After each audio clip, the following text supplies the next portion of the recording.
Greetings and welcome to First Republic Bank's third quarter 2021 earnings conference call.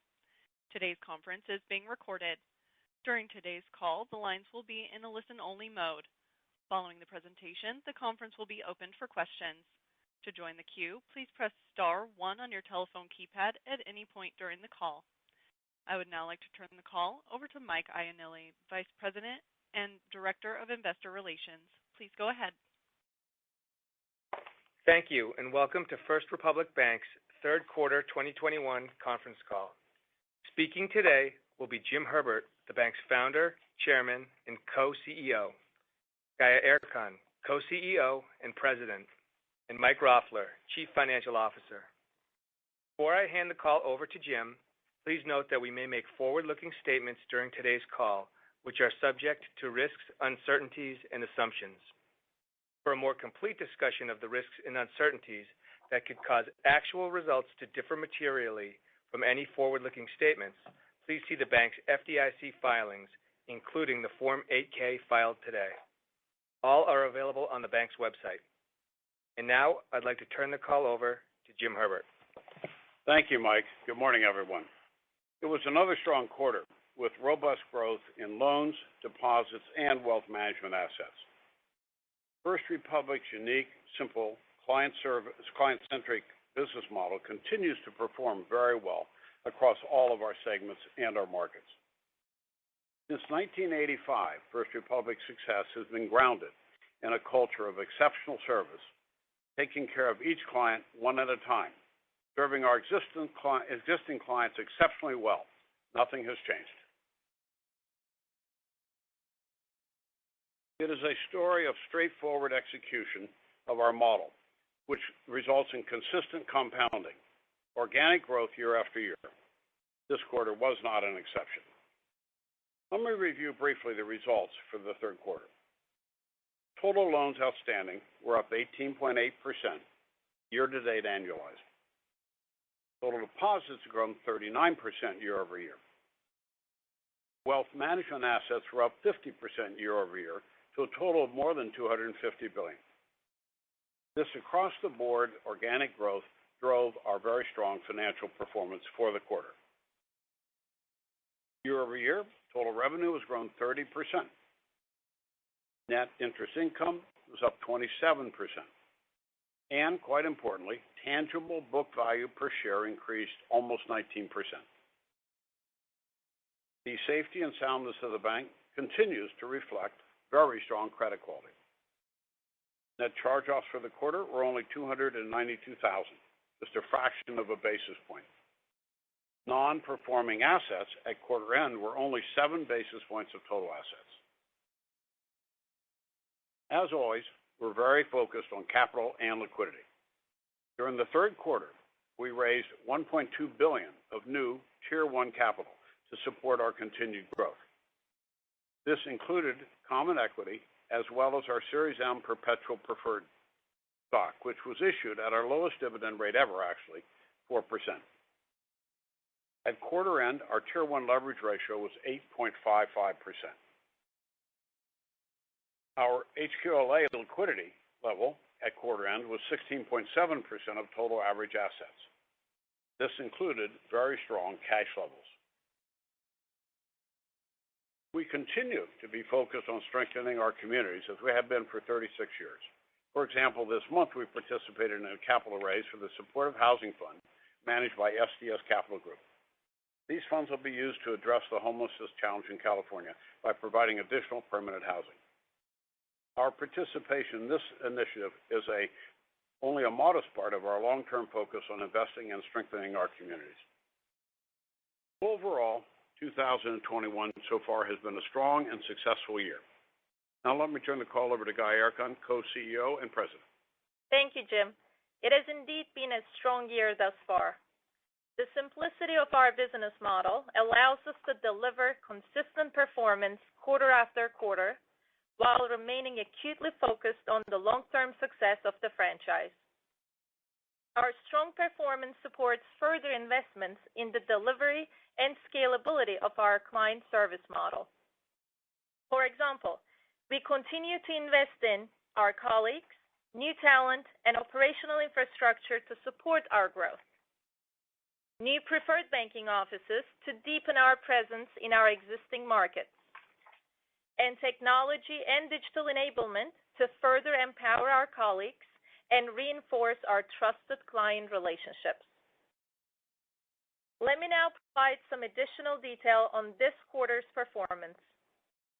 Loan origination volume was very strong at $15.5 billion, up meaningfully from a year ago.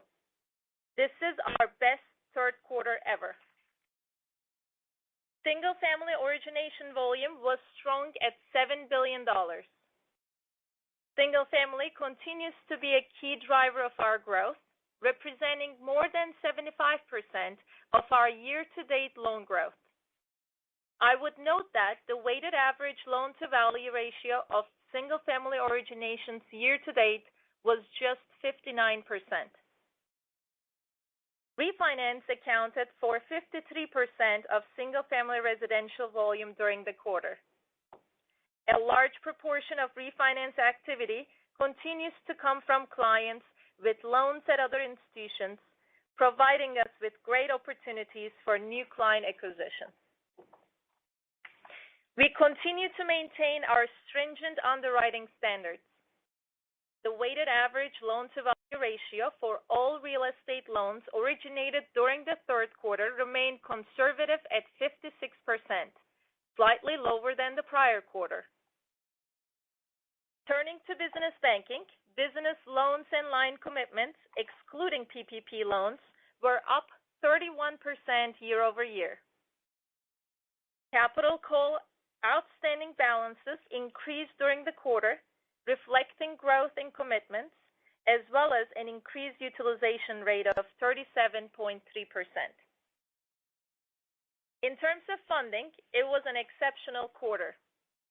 Total deposits were up 39% from a year ago.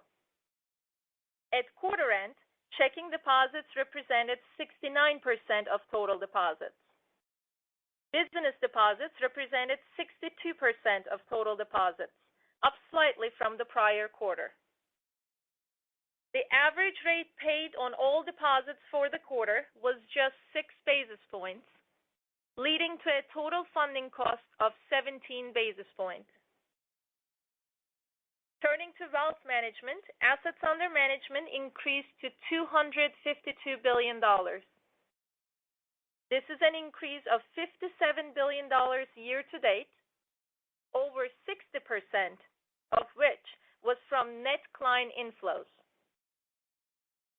Year to date, wealth management fees were up 47% from the same period a year ago.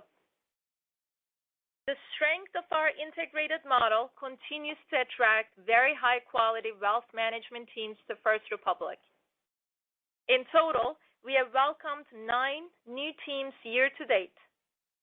This includes 1 team in the third quarter and another team already this quarter. Our third quarter performance demonstrates the power of our service model and the ongoing dedication and care of our amazing colleagues. Now I would like to turn the call over to Mike Roffler, Chief Financial Officer. Thank you, Gaye. Our strong third quarter results reflect the consistency of our business model. Revenue growth for the quarter was exceptional, up 30% year over year. This was driven by strong organic growth across the franchise, including loans, deposits, and wealth management assets. Our net interest margin for the third quarter was 2.65%.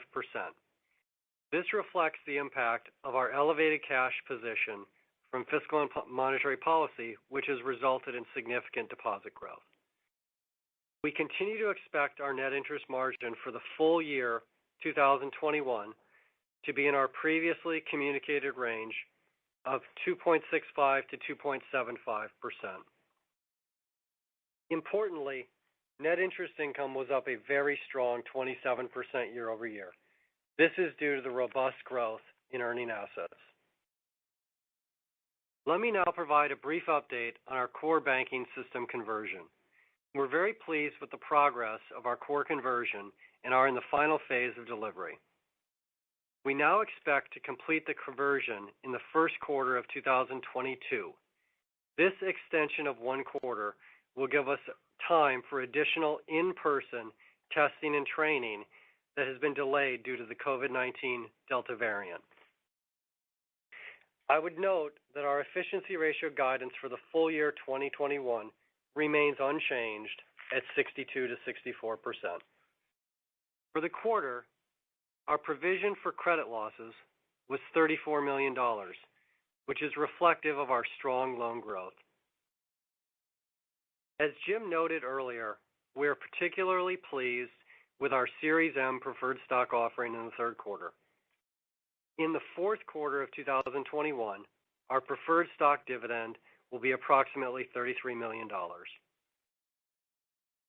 Turning to the tax rate, our effective tax rate for the third quarter was 21.4%. Under current tax law, we continue to expect our tax rate for the full year 2021 to be in the range of 20 to 21%. Overall, this was a strong quarter. Now I'll turn the call back over to Jim. Thank you, Gaia. Thank you, Mike. First Republic's time and cycle tested, quite straightforward business model remains very focused on delivering the highest possible level of client service, staying focused on doing only what we do best, and operating safely and soundly. We'd be delighted now to take your questions. Thank you. Thank you. If you would like to ask a question, please signal by pressing *1 on your telephone keypad. If you are using a speakerphone, please make sure your mute function is turned off to allow your signal to reach our equipment. Again, press *1 to ask a question, and we'll pause for just a moment to assemble the queue. We'll take our first question from Steven Alexopoulos with J.P. Morgan. Morning, everyone. I wanted to start with the big picture question for Jim, and Gaia, feel free to add on as well. Jim, when I look at your key growth metrics, we have business bank deposits up 50% year over year, wealth management assets up 50% year over year, loans are up 23%, and it's your best quarter ever for the third quarter originations. When I look at the company, it's growing faster now at $170 billion than what it was $70 billion in terms of assets. As you analyze the key business drivers, what in your mind explains much stronger than expected growth being delivered and across the entire company? Thanks, Steve. Well, the growth is very embedded in the nature of the model, in that we take extremely good care of our existing clients and we don't lose them, and they compound and grow. But also, and they refer their friends. And the more you have of happy clients, the more you're going to get referrals. And if they stay with you and you don't lose them, you don't lose their business. This adds to the compounding or network effect of the franchise. But I'd also add, and it's very important, not to take credit for what you shouldn't have credit for. We're in a very good market, and things are going up very nicely in the stock market and in deposits and loans. And we're benefiting from all of the liquidity in the system and a rising equity market. So it's very important to take that into account too. And let me turn this over to Gaia for some more detail. Absolutely. When we look at our loan growth, over 70% of our loan growth year over year was driven by strong single-family residential lending, mostly with our existing clients. Single-family residential loans were up 30% year over year, and I would note that the loan-to-value ratio of all single-family residential loans originated in the last 12 months was under 60%, as is our portfolio. And then, Steve, you mentioned the business deposits. As Jim mentioned, our model continues to benefit from the liquidity and the activity in the market. This is reflected in the higher account balances. Half of the increase in the business deposits we have seen driven by increased average account balances with our existing well-known clients. And we have also seen very strong client activity and continued referrals. So, for example, our business households were up over 20% year over year. And with regards to AUM, S&P 500 was up 28% year over year. So our AUM does reflect the strong stock market as well as quite strong client inflows from both existing as well as new clients, as you mentioned earlier. So the model continues to perform nicely and benefit from what's going on in the market. Okay, that's helpful color. Maybe for Mike Roffler on the margin, given the recent move higher in the 10-year, how does this impact your appetite to invest some of the excess cash that's building up? And if the 10-year holds at least at the current level, do you think that NIM has bottomed here? So one of the things that is impacting the margin, and I think we called this out a little bit, is the level of liquidity and cash on the balance sheet. It's continued to go up, and it was, up another $2 billion on average during the quarter, and so that's, that caused the decline this quarter. With respect to your question about the 10-year, I do think there's probably a little bit better buying opportunities in securities. Yields are a little bit higher, but we're always going to be prudent and methodical.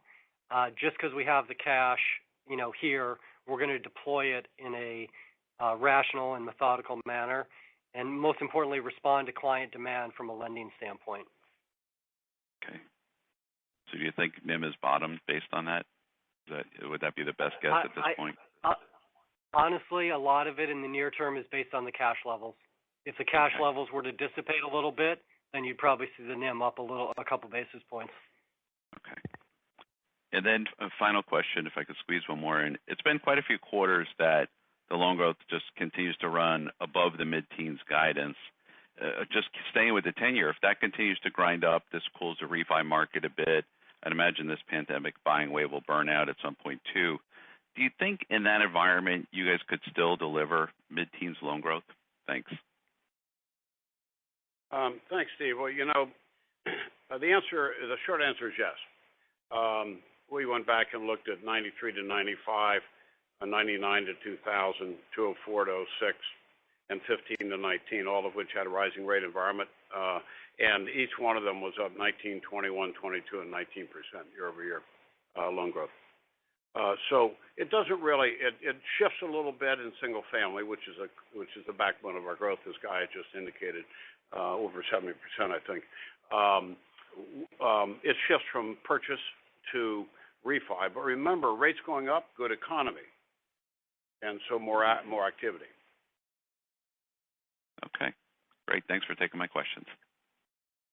Thank you. We'll take our next question from Ebrahim Poonawala with Bank of America. Good morning. Good morning. Just following up on the loan growth, Jim. If we think about so activity is strong, I guess your business client acquisition is strong. On the other side, you have higher rates and supply chain constraints in the housing market. Just talk to us, one, in terms of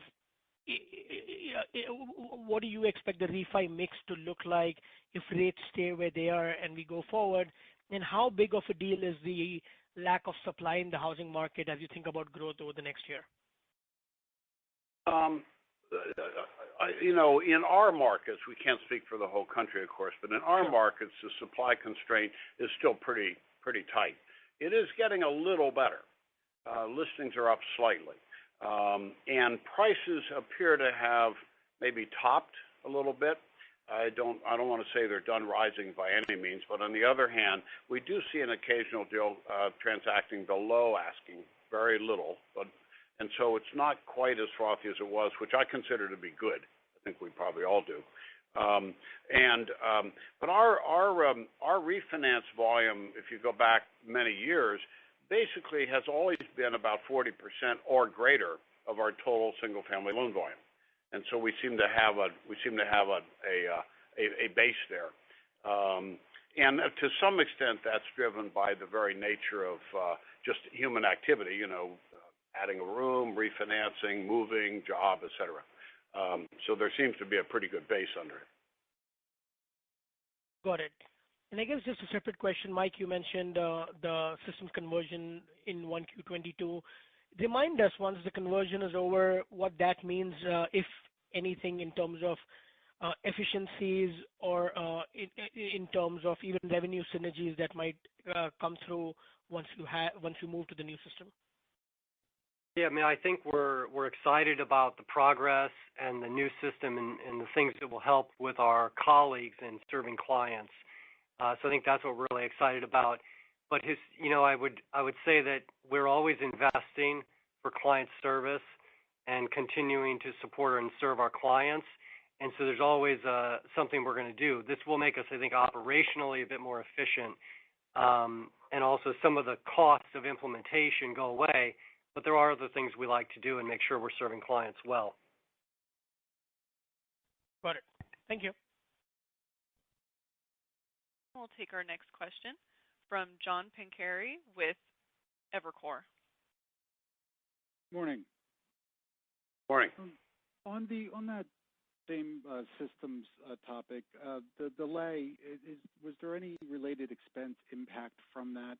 And then separately, also on expenses, just want to see if you could talk a little bit about wage inflation and if you are seeing that impact across your business, just given that you're still active on the hiring front and that you're investing pretty heavily still in technology, which is an area that has seen notable impacts from wage inflation. Thanks. Yep. First on the conversion, really no change to our expense outlook or guidance. It was a planned fourth quarter, so those expenses were already projected and they're still there. And in the first quarter, it's very modest in terms of a little extra. And then the second, in terms of wage inflation, I mean, the one thing I would highlight is we did recently increase our minimum wage to $30 for all colleagues across the bank. And so we think that's a great step for our colleagues. And I think we have been hiring, and it is very competitive from a hiring standpoint. And so I don't think it's necessarily meaningful, but we have seen a little bit more competition for new hires, and some of that does come down to wages. Got it. All right. Thanks, Mike. And then separately on the loan growth front, on your production figures on page 13, I know multifamily, CRE, construction, all saw very strong production in the quarter. Can you just talk about what you're seeing there in the CRE book that's starting to result in some improving production there? Thanks. Yeah, absolutely. As you pointed out, both multifamily and commercial real estate, we have seen some increased activity. Multifamily, let me start with that, is performing strongly across all of our markets. We're seeing new leasing activity being very robust, driving down vacancy rates. And multifamily lending has been driven mostly by the California, the West Coast, and majority of it is refinance activity with existing clients. On the commercial real estate front, as you know us, it's smaller deals. We don't do large loans. And that's mostly focused in either multi-use or office type of buildings, but on the smaller scale and Class A buildings. And we don't have much exposure, as you know, to retail and hospitality. That's the one area macro-wise it's still struggling a bit, but it's great optimism and tailwinds there as well with RTO and potential opening of international travel. Got it. All right. Thanks, Gaia. Appreciate you taking my question. Thank you. Thank you. We'll take our next question from Dave Rochester with Compass Point. Hey, good morning, guys. Nice quarter. Just wanted to start on the deposit side. Growth was fantastic yet again this quarter. Can you just talk about any specific drivers impacting those trends? And I know you generally have stronger deposit growth in the back half of the year, so just kind of wanted to confirm you still expect that momentum to carry into 4Q. Yeah, absolutely. So we have seen the deposit growth coming in both in terms of increased average account balances that we have seen across consumer as well as business, and quite strong client activity and referral activity, especially on the business side. It has been well diversified across client types, regions, and industries, and a healthy mix of both new and existing clients. In terms of consumer, we have seen, again, a healthy mix from new and existing client referrals. And business side, technology, private equity, and real estate has been performing greatly. About half of our growth has come in from these particularly strong sectors, but no vertical in our deposit franchise accounts more than 12% of our total deposits. So happy colleagues, happy clients, and more referrals. We're seeing that on the business side as well. That's great. Appreciate that detail. And then maybe just a quick one on the borrowings front. Can you just remind us how much of that matures in 4Q and then what the maturity schedule looks like for next year? And I guess a bigger picture question, now that you've got your cash balances materially exceeding the balance of those FHLBs, is there any reason to hold on to those? Yeah, we have about just over $1 billion in the fourth quarter and an additional $3 billion in the next year, so call it just over $4 billion coming due. And depending on the rate environment and deposit flows, that we'll make decisions as we go opportunistically on those. But it does provide some room for improvement on the yield side, given the yields that they're carrying. All right, great. Thank you very much. Thanks. We'll take our next question from Bill Carcache with Wolfe Research. Thanks.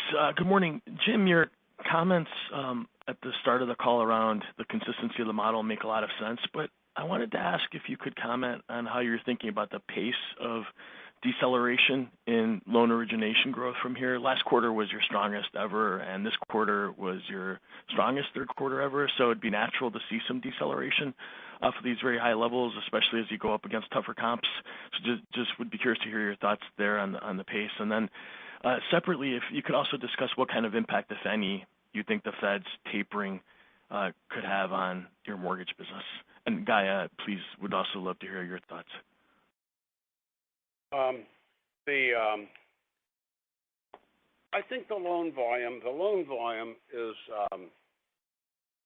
never forced. The reason I'm hesitating is just how to say this. We never force our loan volume. We do as many good deals as we are exposed to opportunistically. But I would take you back to our investor deck, where about 80 or 85% of our business, and over 60% is done with existing clients, and 85% roughly is done with existing clients and their direct referrals. That activity does not really reflect a lot of volatility. The refinance component of it has some volatility in it, but those clients are there, they're active, the economy is quite active, and they will bring their business to us at the pace at which they bring it to us. And we will compete for it, and in most cases we'll win it. When you have a net promoter score of over 70, you tend to win the business with your existing clients or their referrals. And that's the backbone of the model. And so it's not as nearly as much a market condition driven model as it is a client need and demand model. And right this moment, our clients are very active. In terms of rising rate or tapering, if you want to, let me just comment on this and then turn it to Gaia for maybe additional comments. But because we grow, we have between the growth volume, which reminder, maybe it's intrinsic in this, but to state the obvious, new volume is always priced at current market. And so if you have new volume and you put it together with variable rate loans, repayments, you get about 52% of our assets, our loan book, is repriced in a year, over half. So if you look back at the company in rising rate environments, we've done just fine. Yeah, I would just add that in the various cycles that we have seen in a rising rate environment, refinance active, single-family residential has been the majority of the driver, and it's diversified with a lot with the known clients. And refinance activity has remained largely above 40% of our single-family originations, given that majority of that comes from clients with loans at other institutions and a great acquisition tool. So that stays pretty much steady across different rate cycles. And with tapering, potentially curve steepness, if that were to be the case, would also be helpful. And in a rising rate environment, the balance sheet growth safe, mostly with known existing clients, known credit. That's in mid-teens, plus the repayment that we are seeing, even though it slows a bit, it still continues, plus the floating rate assets. So over 50% of our loaning portfolio reprices over time, which is great. That's really helpful. Thank you. On the wealth management side, you highlighted the success that you continue to have adding teams, and that's been a nice contributor to your client inflows. Have you had any notable outflows recently? If you could speak broadly to whether you have any concerns around attrition at all, and also discuss how the pipeline looks, any color you can give on the expectations on the ongoing addition of new teams. We've not had any notable attrition either in teams, people, or assets. The pipeline is an ongoing process. It's a little it's unpredictable because it's the hiring of individual teams. Those are highly specialized folks, and we have conversations going on at all times. I think this year's effect as this year rate is probably reflective of what we could expect going forward, but it's very hard to predict, and it's certainly hard to predict quarter to quarter. We just have, what is happening, however, is that we have within the teams that we hire a bit of a network effect. Just like we have client network effect, we basically have people talking to cohorts or to their friends back at where they came from, saying, "Come on over, the water's fine." Very helpful. If I could squeeze in one last one, Mike, you addressed the labor market shortages and the impact on the competitive labor markets having on you guys. But I was wondering, within business banking, is your client base? Can you give a little bit of color on any of the challenges that they're bringing up with you guys around labor market shortages and supply chain constraints that they're facing, or would you say your business banking customers are sort of in verticals that are relatively more insulated from some of those issues, perhaps than what we're hearing from others? Yeah, I don't think I think the challenges that we talk about in terms of hiring that's sort of consistent. I don't think I'd point out anything that's unusual relative to us or what you're hearing. Okay, thank you for taking my questions. And we'll take our next question from Casey Haire with Jefferies. Great, thanks. Good morning, guys. Follow up on the NIM. Where are new money loan yields today, as well as securities reinvestment rates? So we're seeing the real estate new money yields blended is about 290. Single family is a little over, around 275, 280-ish. Multifamily at 3.25, and CRE we are seeing at 3.5. And when it comes to securities portfolio, the investments, the traditional pass-through type of investments are coming in around 1.5 to 2%. The short term, we have done some short-term HQLA purchases, but it was a blend of floaters and short duration CMOs and project loans. That's coming in about 75 basis points blended. And then on the muni side, we did do some purchase on munis, and that's at high 2s, low 3s on TY. So the new money yields, to summarize, coming around 290 with a marginal funding cost at about 15, 20 basis points. And then you add on the elevated cash levels, that brings you to the lower end of our guidance, 265 to 275 guidance. Excellent. Thanks for the color. And then on the $7 billion set of single-family resi originations, can you just give a breakdown of how that's coming across geographically through your markets, and how that compares versus historical? Is it pretty consistent, or is there one market that's pushing a little harder than others? Actually, we are seeing the activity quite robust across all of our markets, and Manhattan has been catching up quite a bit as well. Now what we're seeing is suburbs have been active, and city centers are also getting very active, including Manhattan. So when you look at the months of supply across all of our markets, with the exception of Manhattan, is within 1 to 2 months, whether it's Florida, Los Angeles, or Boston, or San Francisco. And in Manhattan, we're seeing that to be more of a 5 months of supply. But the activity is robust, especially on the purchase side across all of our markets. Interestingly enough, just to add to this thought, the the demise of the Center City has been very prematurely announced. The activity in the Center City, San Francisco, New York, Boston would say that the core of the cities is in fact quite strong. Understood. Just last one, big picture question on efficiency. You guys year to date running at 62%, the low end of your guide, and that's in spite of a lot of things happening that are a drag on the efficiency ratio. Wealth management, NIM compression. You got the conversion going on, and your Hudson Yards build out. It just feels like you guys have figured out a way to run more efficient. I'm just curious, how do you guys feel about improving that efficiency ratio, or at a minimum running towards the lower end of that 62 to 64, next year and beyond? Yeah, we're obviously pleased that at 9 months in that we've been running at the low end of the range, and this quarter was a little bit even lower. I would note that our revenue and expense growth have been pretty well matched throughout the last few quarters, and part of that, I know there was a question about wage inflation, but what's really driving the increase in salaries is the growth from production.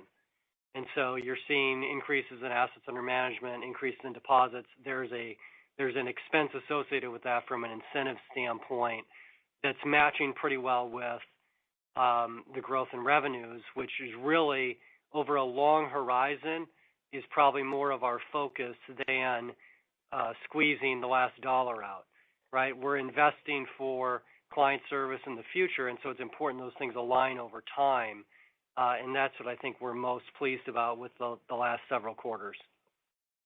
If I could comment on this for just 1 second. It goes to the core of the model. The comment that Mike just made about the bonus component of our compensation. Remember that we do have an incentive approach to both deposits, AUM, and loans, with callback on the loan side. But our attrition of clients is somewhere in the 2% range. So our approach to this is the cost of bringing the client in, getting them happy, satisfying them, getting them up in Net Promoter Score into the 70s and 80s, is a lifetime approach to the value of the client. That's all we think about.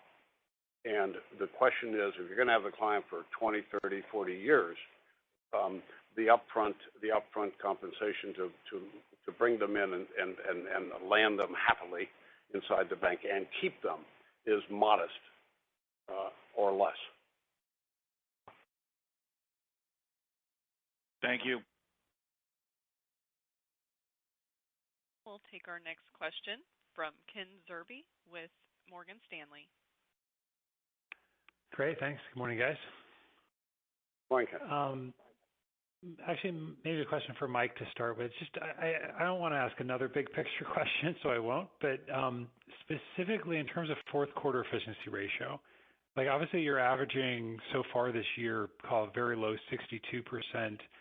I guess my question is, like, what are you expecting in fourth quarter? Because I'm just trying to figure out why you wouldn't change your guidance to be a little more closer to the very low end of that 62 to 64, unless you expect something more material or materially higher expenses in fourth quarter. Thanks. I wouldn't say there's anything we're staring at that's unusual in the fourth quarter. With 9 months in, Ken, I think your observation is right that we'll probably be towards the lower end on an annual basis, which puts us sort of in the right around 62 probably in the fourth quarter. As Jim just mentioned, we talked about production does lead to incentives, and so some of those obviously get looked at the end of the year based on where final balances end up, and sometimes you see a little bit of extra there, but there's nothing unusual staring at us that doesn't tell us we're sort of in the the lower end of our range. That's good to hear. And then just a different question. In terms of foreign exchange fees, I know they're like last quarter they were fairly high, and I think you guys mentioned they were sort of represented a healthy level of client activity. This quarter they're even stronger. Can you just talk about the outlook for foreign exchange fees? I mean, are we at sort of a sustainably higher level, or is this a particularly unusually high quarter? Thanks. It's quite frankly, it's hard to answer. The foreign exchange activity is very strong, and the folks that are running that have done an extraordinary job of building the business. It's tremendous, and the adoption of foreign exchange of us for their foreign exchange activities by our clients continues to ramp up, and we've added people in the area to service our clients. Having said all that, it's quarter to quarter a little bit. It's driven mostly by the velocity of business activity, and business activity generally is strong and picking up. And so the foreign exchange activity will parallel pretty much that, plus the growth we have by having new clients adopt us for their provider and adding some people in terms of delivery of service and sales. Got it. Understood. All right, perfect. Thank you very much. We'll take our next question from Chris McGratty with KBW. Hey, great. Morning. I think in the prepared remarks, you guys mentioned that capital call utilization was up around 100 basis points. Wanted to, number one, confirm that, and also see if you could provide any color on driving factors. Thanks. Yeah, just to confirm, our capital call utilization was just over 37% at quarter end, and it was just under 36 at the end of last quarter. So it is up just about 1.5%. Yeah, and it is in our historical range that we have seen mid-30s to low 40s. So the slight increase in the utilization is driven by increased deal activity. So we're seeing the PVC fundraising, deal activity, and exits to remain quite strong and expected to continue. The deal activity is double the pre-pandemic levels, more dry powder above the pre-pandemic levels, and the PVC life cycle is a bit shortening from fundraising and investments to exits coming a little ahead of schedule. So it's reflected in that. But it's hard to anticipate. So it has been in the mid-30s to low 40s. Thank you. And we'll go to our next question from Andrew Liesch with Piper Sandler. Hi, good morning, everyone. Thanks for taking the questions. Excuse me. Mike, just curious, were there any one-time performance fees in the investment management fee income line this quarter? No, there were not. That was just the investment management is just based on where AUM ended last quarter. Got it. Okay, thanks. And then Jim and Gaia, everything seems to be firing on all cylinders of balance sheet growth and wealth and new client acquisition. And this has been going on quite rapidly since the onset of the pandemic. So I guess my question is, what can disrupt this momentum in these trends? What's worrying you right now? Well, I think the thing that worries us pretty much all the time is two things. One, an anecdotal whoops somewhere in the portfolio. We don't see them now, but they are by nature anecdotal. And then number two, a rising rate environment initially reflects a strong economy, but in due course can go too far. We don't see that happening in the near future. And then I guess the third thing always that everybody worries about is some black swan event around the world. Got it. Thank you. Thanks for taking the questions. We'll take our next question from Terry McEvoy with Stephens. Hi, good morning. Just one last question on my list. Within the wealth management assets, most of the growth occurred in brokerage and money market mutual funds, pretty limited growth within the investment management area.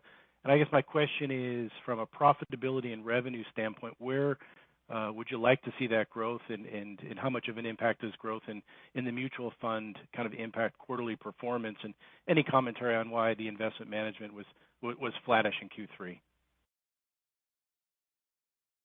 So the investment management also depends on the client activity. So we have seen strong client inflows when you look at year over year as opposed to quarter over quarter. So, and majority of what we do with our clients is investment management. And brokerage had some transactions and higher transaction volume this quarter, so we are seeing that reflected. But we are very pleased that insurance, trust, foreign exchange, in addition to investment management, continues to drive the growth.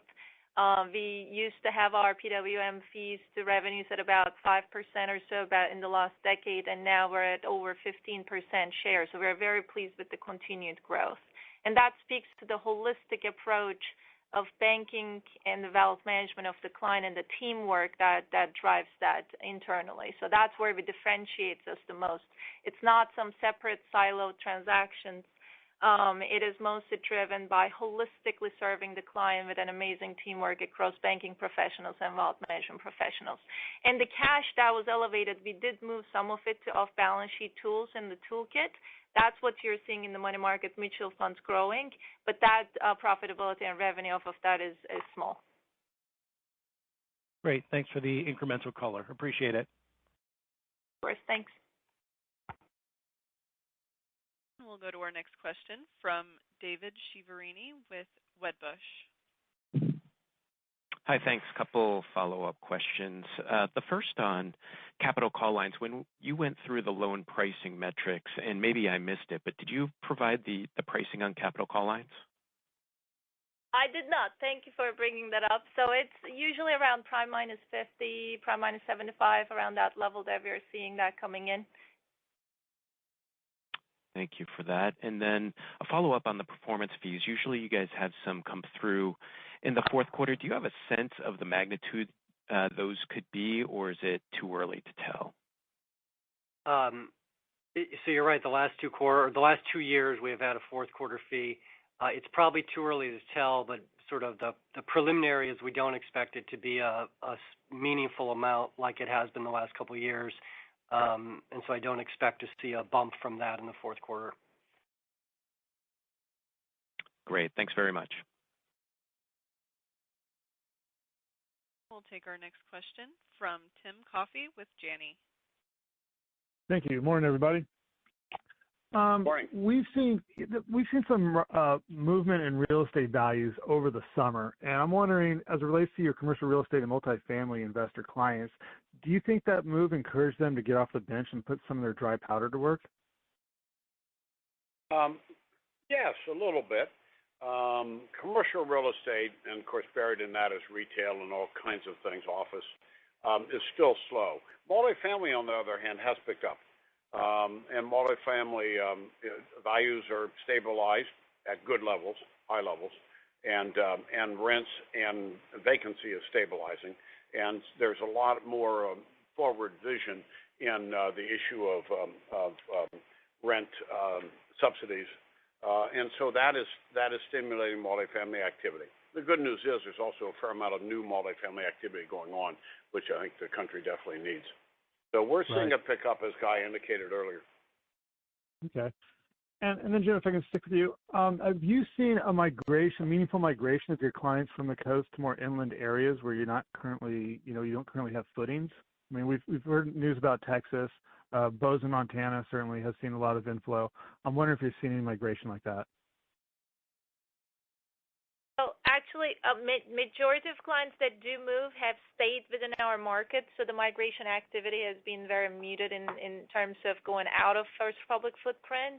And in the cases where we have some clients, the digital and operational enhancements that we have made allows us to continue to serve those clients, especially on the deposit and wealth management side.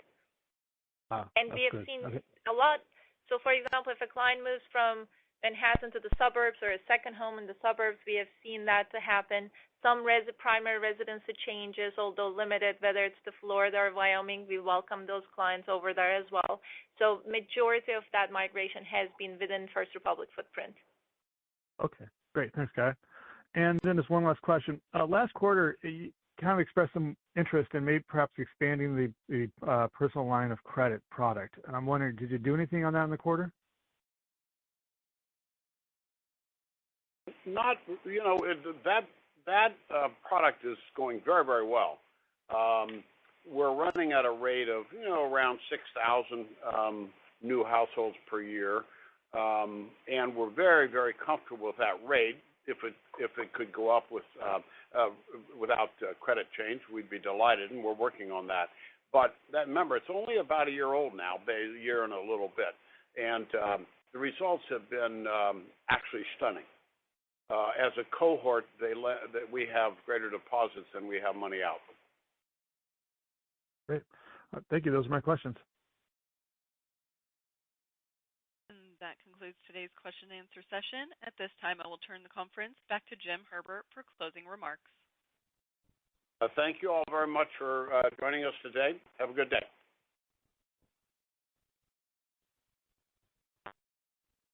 This concludes today's call. Thank you for your participation. You may now disconnect.